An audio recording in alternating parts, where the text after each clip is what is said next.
अस्सलाम वालेकुम नाज़रीन, ताज़ा खबर में आप सबका खैर मकदम है। मैं हूं हबीब उमर। आइए सबसे पहले नजर डालते हैं आज की अहम हेडलाइंस पर।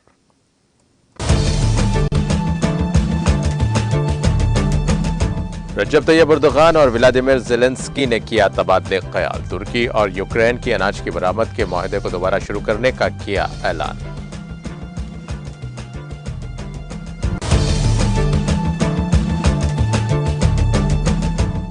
शुमाली कोरिया ने आईसीबीएम का किया तजुर्बा। जनूबी कोरिया के हुकाम ने दी इत्तला।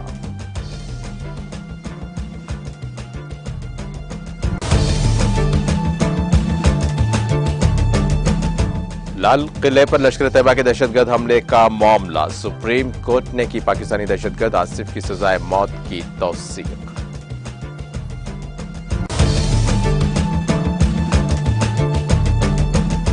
इक्कुम और 5 दिसंबर को होंगे गुजरात असेंबली इंतखाबात। Chief election commissioner Rajiv Kumar का प्रेस कॉन्फ्रेंस से खिताब।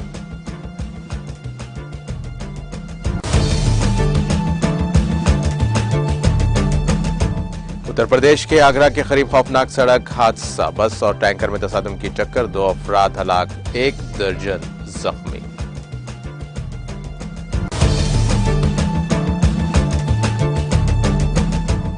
मुनुगुडो असेंबली हल्के के ज़िमनी इंतखाबात के लिए वोटिंग का सिलसिला जारी। पुलिस के सख्त तरीन हिफाजती इंतजाम।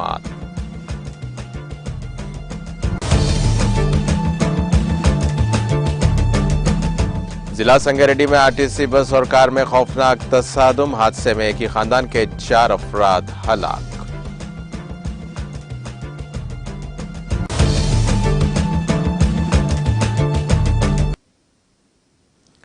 और अब पेश है खबरों की तफसील। तुर्की के सदर रजब तैयब एर्दोगान और यूक्रेन के सदर व्लादिमीर ज़ेलेंस्की ने बहिरे अस्वद की मखसूस बंदरगाहों से अनाज की बरामदात की इजाजत देने वाले मुआहदे को दोबारा शुरू करने पर तबादले ख्याल किया है। तुर्की के सदारती दफ्तर की तरफ से जारी एक बयान में कहा गया है कि ज़ेलेंस्की के साथ फोन पर बातचीत में मिस्टर एर्दोगान ने इस बात पर खुशी का इजहार किया कि दोनों मुमालिक ने ताउन के जरिए अनाज की तरसील के मसले को हल कर लिया है। बयान में कहा गया है कि यह पूरी दुनिया के लिए अहम है कि यूक्रेन और रूस दोनों अपनी अनाज की मसनूआत फरोख्त कर सकते हैं। इस दौरान मिस्टर एर्दोगान ने अनाज की तरसील के मुआहदे को जारी रखने की अहमियत पर जोर दिया। वाज़ेह रहे कि रूस ने बुध के रोज बहिरे अस्वद के जरिए अनाज की बरामद के मुआहदे के अमल दरामद पर अपनी वापसी का ऐलान करते हुए कहा कि यूक्रेन ने फौजी हमलों के लिए इंसानी हमदर्दी की राहदारी को इस्तेमाल न करने का वादा किया है।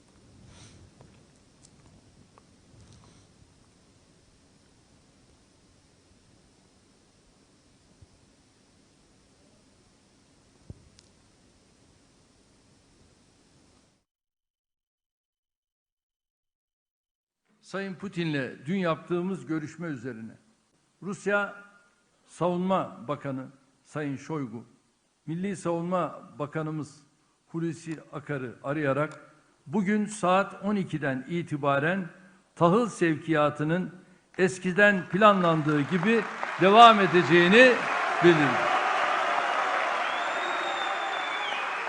Sayın Putin'le dün yaptığımız görüşme üzerine Rusya Savunma Bakanı Sayın Şoygu, Milli Savunma Bakanımız Hulusi Akar'ı arayarak saat 12'den itibaren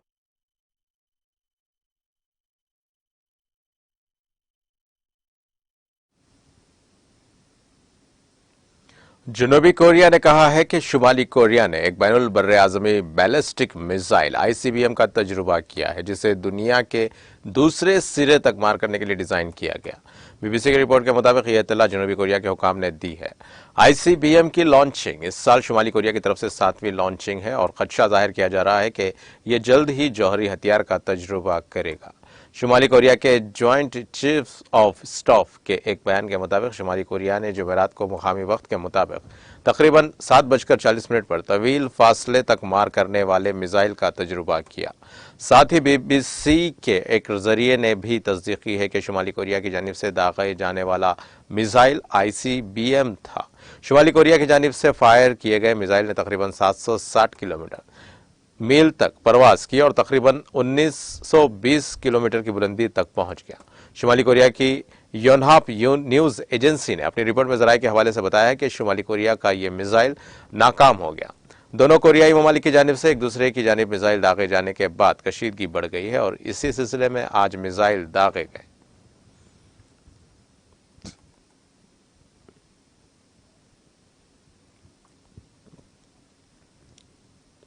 Nigeria की पुलिस ने तस्दीक की है कि हाल ही में मुल्क की शुमाली रियासत कटसीना में बंदूक बरदारों ने एक खेत में काम कर रहे कम से कम 21 मुकामी ज़रई कारकुनों को अगवा कर लिया।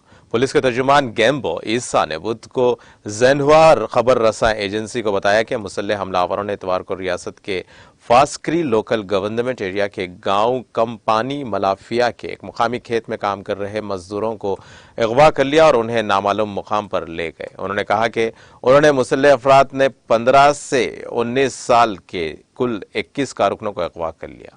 उनमें ज्यादातर खवातीन थी और सिर्फ 4 मर्द थे। बंदूक बरदारों ने तावान के लिए मुतासरीन के अहल खाना से राब्ता नहीं किया।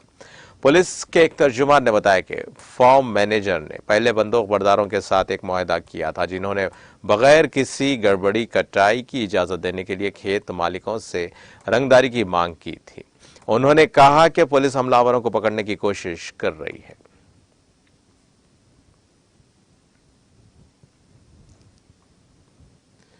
जनूबी अफ्रीका के पेरिटोरिया में कई दिनों तक जारी रहने वाली अमन बातचीत के बाद इथियोपिया की हुकूमत और टाइग्रे की इलाकाई अफवाज ने दुश्मनी खत्म करने पर इत्तेफाक कर लिया है। दोनों फरीकों की जानिब से बुध के रोज जारी बयान में कहा गया कि federal democratic Republic of Ethiopia और टाइग्रे पीपल्स लिबरेशन फ्रंट की हुकूमत इथियोपिया और बाकी दुनिया के लोगों को मुतले करना चाहती है कि 10 दिन के गहरी गौर खौस के बाद दोनों फरीक एक अमन मुआहदे पर मुत्तफिक हुए हैं। दोनों फरीकों ने कहा कि हमने फायरिंग को मुस्तकिल तौर पर खत्म करने और शुमाली इथियोपिया में 2 साल से जारी तनाज़े को खत्म करने पर इत्तेफाक कर लिया है।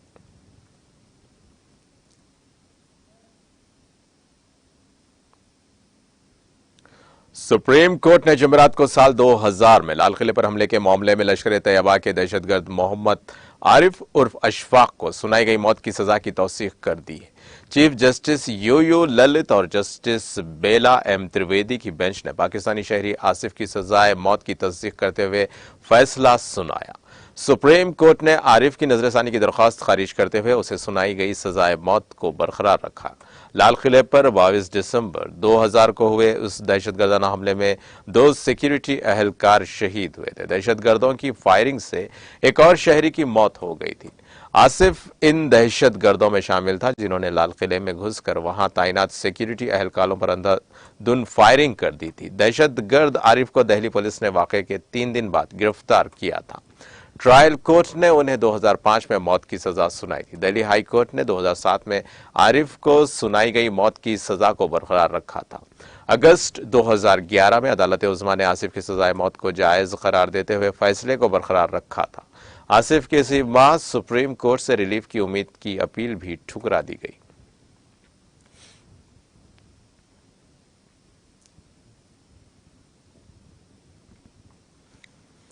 गुजरात असेंबली इंतखाबात के लिए पोलिंग 2 मरहलों में कुम और 5 दिसंबर को होगी और वोटों की गिनती 8 दिसंबर को की जाएगी। Chief election commissioner Rajiv Kumar ने आज यहां एक प्रेस कॉन्फ्रेंस में गुजरात में इंतखाबात के शेड्यूल का ऐलान किया। उन्होंने कहा कि जनूबी गुजरात, सौराष्ट्र और शुमाली गुजरात के कुछ हिस्सों में 89 सीटों पर 21 दिसंबर को और वस्ती गुजरात और शुमाली गुजरात की बाकी 93 सीटों पर 5 दिसंबर को पोलिंग होगी। वोटों की गिनती 8 दिसंबर को होगी और वोटिंग का अमल 10 दिसंबर को मुकम्मल होगा। वाज़ेह रहे कि 12 नवंबर को होने वाले हिमाचल प्रदेश असेंबली इंतखाबात के वोटों की गिनती भी 8 दिसंबर को होगी। राजीव कुमार ने कहा कि पहले मरहले की पोलिंग का नोटिफिकेशन 5 नवंबर को जारी किया जाएगा। नामजदगी की आखिरी तारीख 14 नवंबर और नाम वापस लेने की तारीख 17 नवंबर होगी। बैलेट की जांच पड़ताल 15 नवंबर को होगी। दूसरे मरहले का नोटिफिकेशन 10 नवंबर को जारी किया जाएगा। कागजात नामजदगी दाखिल करने की आखिरी तारीख 17 नवंबर और नाम वापस लेने की तारीख 21 नवंबर होगी। बैलेट की जांच पड़ताल 18 नवंबर को होगी। चीफ इलेक्शन कमिश्नर ने कहा कि इस बार गुजरात असेंबली इंतखाबात में पहली बार 3,24,422 नए वोटर वोट डालेंगे। पोलिंग स्टेशंस की कुल तादाद 51,782 है। रियासत में कायम कम से कम 50% पोलिंग स्टेशंस पर वेब कास्टिंग का इंतजाम किया गया है। रियासत में वोटर्स की कुल तादाद 4.9 करोड़ है। रियासत में 142 आदर्श पोलिंग स्टेशन होंगे। माजूर अफराद के लिए 182 पोलिंग स्टेशन और खवातीन के लिए 1274 पोलिंग स्टेशन बनाए जाएंगे।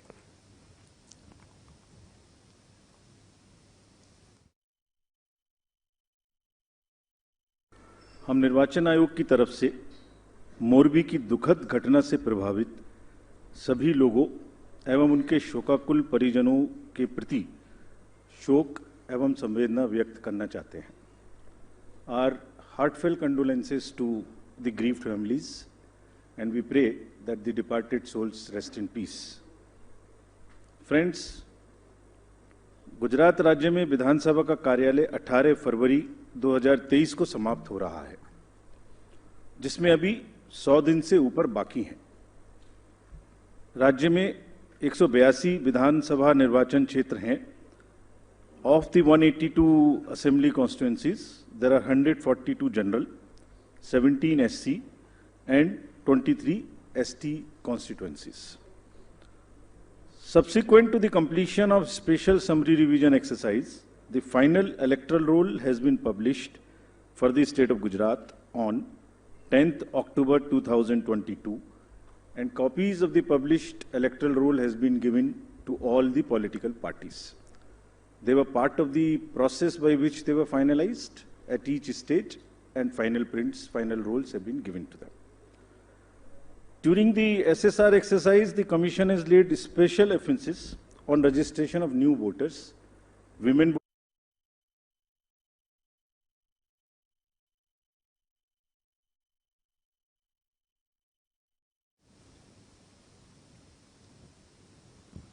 ओडिशा की धामनगर एससी असेंबली सीट के ज़िमनी इंतखाब के लिए वोटिंग जुमेरात की सुबह 7:30 बजे शुरू हुई, जो पुरअमन तरीके से जारी रही। यहां चीफ इलेक्टोरल ऑफिस के जराये ने बताया कि सुबह 9 बजे तक 10.25% पोलिंग रिकॉर्ड की गई। वोट डालने के लिए जोश व खरोश वोटर्स कतार में खड़े होकर इंतजार कर रहे हैं। उन्होंने कहा कि अब तक पोलिंग बूथ पर अमन है, जिसकी हिफाजती इंतजाम के तहत निगरानी की जा रही है।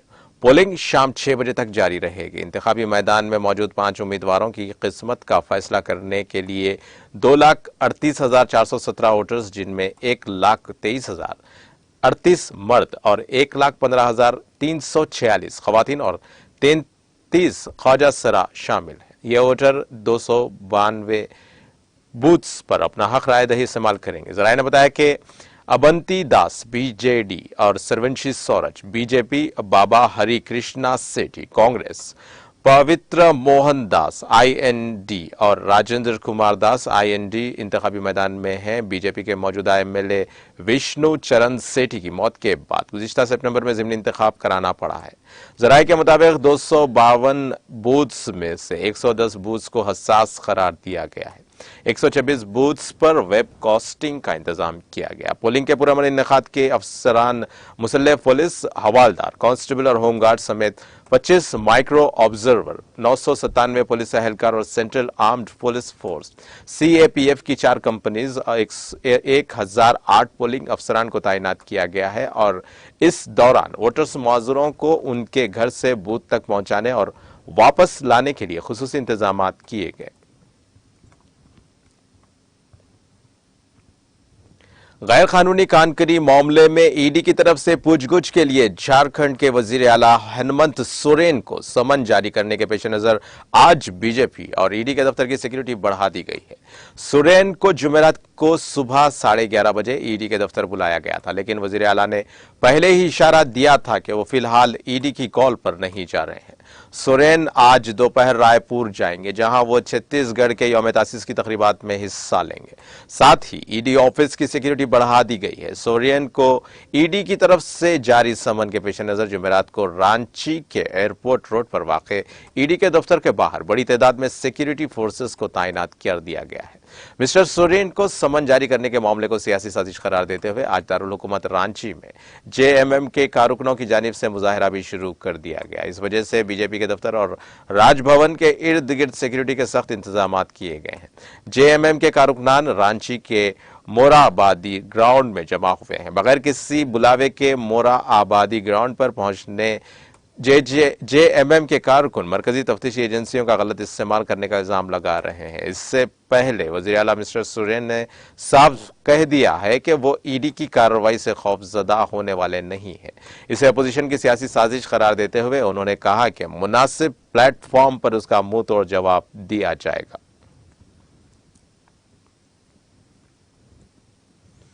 लोक आयुक्त पुलिस ने मध्य प्रदेश के पन्ना में महकमे तामीरात आमा के एक सब इंजीनियर को 7 लाख रुपए की रिश्वत लेते हुए रंगे हाथों पकड़ लिया है। लोक आयुक्त पुलिस सागर की टीम कल देर शाम executive engineer public works department Panna division के दफ्तर में यह कार्रवाई की।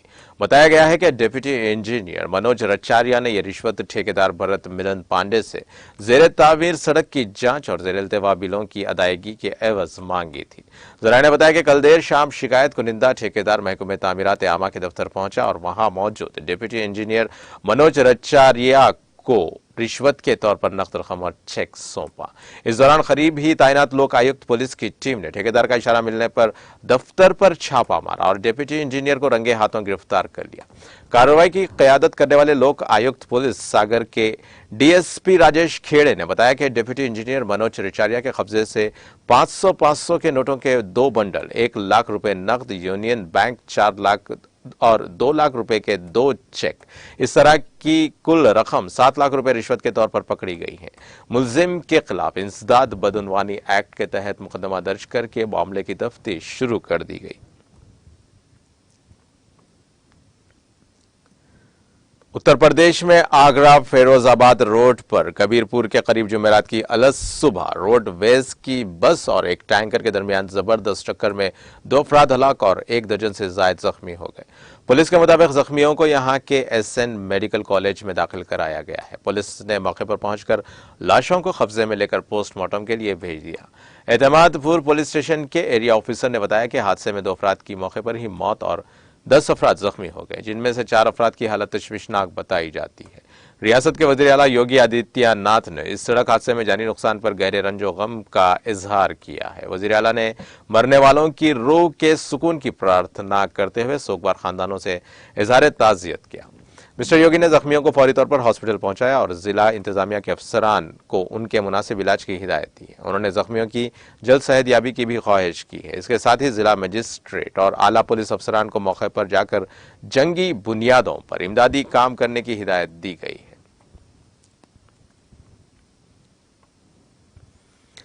मुनगोड़ा असेंबली हल्के के जिमनी इंतखाब के लिए जुमेरात को सख्त हिफाजती इंतजाम के दरमियान पोलिंग शुरू हो गई। हल्के के 298 पोलिंग स्टेशन में वोटिंग सुबह 7 बजे शुरू हुई है, जो शाम 6 बजे तक जारी रहेगी। पोलिंग अमला बुध की शाम तक ईवीएम, वीवीपीएटी और कंट्रोल यूनिट समेत पोलिंग साजो सामान के साथ मुनगोड़ा असेंबली हल्के के पोलिंग स्टेशन पर जमा हो गया था। वोटिंग की गिनती 6 नवंबर को होगी। मजमूई तौर पर 105 पोलिंग स्टेशन को इंतहाई नाजुक करार दिया गया है। हिफाजती इंतजाम के पेश नजर तकरीबन 100 चेक पोस्ट तैयार की गई हैं और 3,366 रियासती पुलिस एहलकारों के साथ मरकजी फोर्सेस की 15 कंपनीज तैनात की गई हैं। इस इंतखाब में कुल 2,41,795 वोटर हैं, जिनमें 1,21,662 मर्द और 1,20,126 खवातीन अपने हक राय दही का इस्तेमाल करेंगे।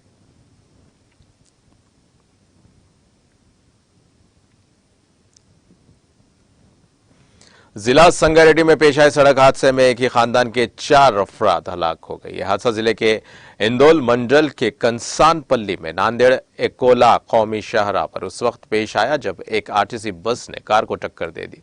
इस हादसे में 4 अफराद की मौके पर ही मौत हो गई। सड़क हादसे की वजह कोहर समझी जा रही है। इत्तला मिलने पर पुलिस ने मौके पर पहुंचकर राहत का काम शुरू कर दिया है। इस हादसे में 35 साला दिलीप और उसकी बीवी 28 साला विनोद और बेटी 5 साला सुपुत्रिका और 1 साला लड़का खांसी हलाक हो गए हैं, जो शहर हैदराबाद के जेडीमटला इलाके के रहने वाले हैं। कोहर की वजह से गाड़ियां नजर नहीं आ रही थी, जिसके नतीजे में यह हादसा पेश आया। लाशों को पोस्टमार्टम के लिए सरकारी हॉस्पिटल संगारेड्डी भेज दिया गया है। बताया जाता है कि कोहर की वजह से बस के ड्राइवर को कार नजर नहीं आई, जिसके नतीजे में उसने कार को टक्कर दे दी।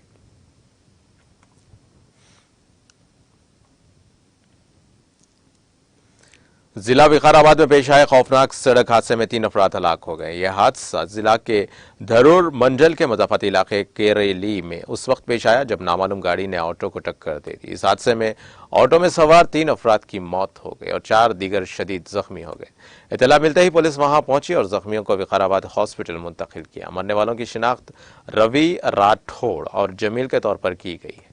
महलुकीन का ताल्लुक रेगोंदी इलाके से है। पुलिस ने इस सिलसिले में एक मामला दर्ज करके नामालूम गाड़ी की तलाश शुरू कर दी है।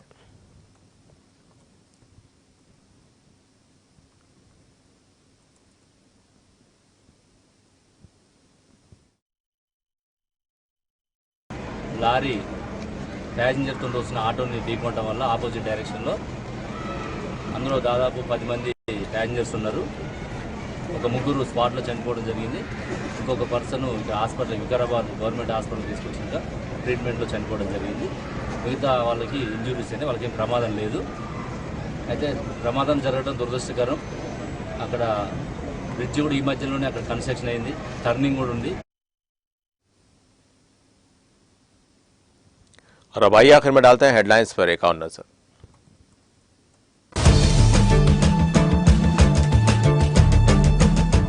रजब तैयब एर्दोगान और व्लादिमीर ज़ेलेंस्की ने किया तबादले ख्याल। तुर्की और यूक्रेन की अनाज की बरामद के मुआहदे को दोबारा शुरू करने का किया ऐलान।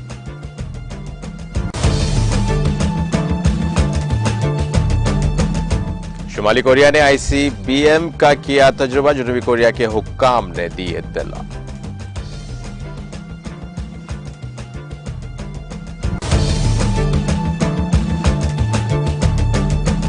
लाल किले पर लश्कर तैयबा के दहशतगर्द हमले का मामला। सुप्रीम कोर्ट ने की पाकिस्तानी दहशतगर्द आसिफ की सजाए मौत की तौसीक।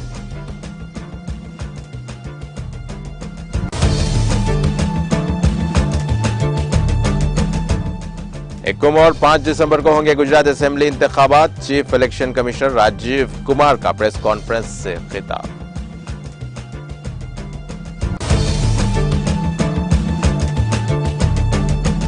उत्तर प्रदेश के आगरा के करीब खौफनाक सड़क हादसा। बस और टैंकर में तसादुम की टक्कर, 2 अफराद हलाक और 1 दर्जन जख्मी।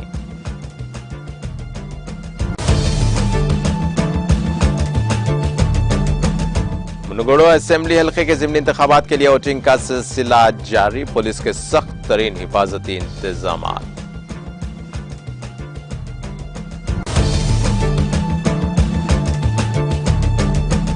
जिला संगारेड्डी में RTC बस और कार में खौफनाक तसादुम। हादसे में एक ही खानदान के 4 अफराद हलाक।